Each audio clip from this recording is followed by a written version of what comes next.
ঢাকা শহরের ট্রাফিক অবস্থা বড় ভঙ্গুর নাজুক, মানুষ কষ্ট পাচ্ছে, আমি নিজেও কষ্ট পাই যে আমার মানুষগুলো এই শহরে বাস করে, আমি তার ট্রাফিক দেখি ঘন্টার পর ঘন্টা তারা রাস্তার মধ্যে আটকে থাকে।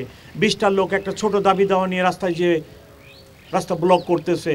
আমি অনেকবার বাই দিস টাইম আমার 2.5 মাস হয়ে গেছে, 2.5 মাসে অনেকবার আপনাদের সাথে কয়েকবার আমি রিকোয়েস্ট করছি, আপনারা প্লিজ মানুষকে রিকোয়েস্ট করেন যে ছোটোখাটো দাবি দেওয়া নিয়ে আপনারা রাস্তাটা দয়া করে বন্ধ করবেন না।